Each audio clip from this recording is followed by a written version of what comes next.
Les tubes mondiaux nigérians de demain auront-ils un accent français? À Lagos, 9 compositeurs venus de France et issus du rap, de la pop ou des musiques urbaines ont travaillé pendant une semaine avec des talents locaux de l'afrobeat pour créer 60 morceaux à visée internationale. Lors de Matos, Florian Gauthier.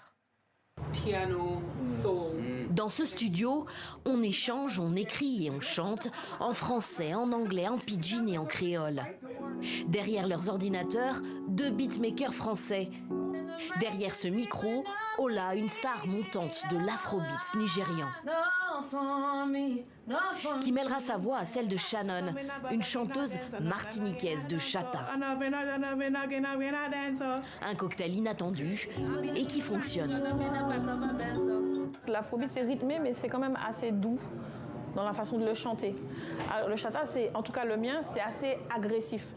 En fait, c'est très dans le débit, donc c'est l'opposé et c'est des contrastes, c'est les opposés qui s'attirent en fait, ça se fond, ça se mélange à merveille. C'est très important ce type d'échange. Ce stage m'a vraiment permis de découvrir une autre facette de la musique que je ne connaissais pas. Et c'est ce que Shannon a su me montrer à travers sa musique et son style musical. Ces rencontres ne sont pas le fruit du hasard. C'est la SACEM, l'organisme qui gère les droits d'auteur des professionnels de la musique en France, qui en est à l'origine. Pour l'occasion, elle s'est alliée à la célèbre maison de disques nigériane Mavin Records, qui produit les grandes stars de l'afrobeat nigérian, de Rema à Ayra Starr. C'est la première fois que nous accueillons ici des talents venus de France et que nous avons une telle explosion culturelle dans la musique.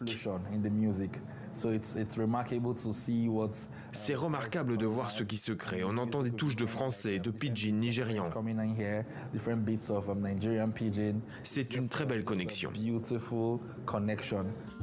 L'effervescence de la scène nigériane a depuis bien longtemps dépassé les frontières de l'Afrique. L'afrobeat rayonne partout dans le monde et influence même la musique française.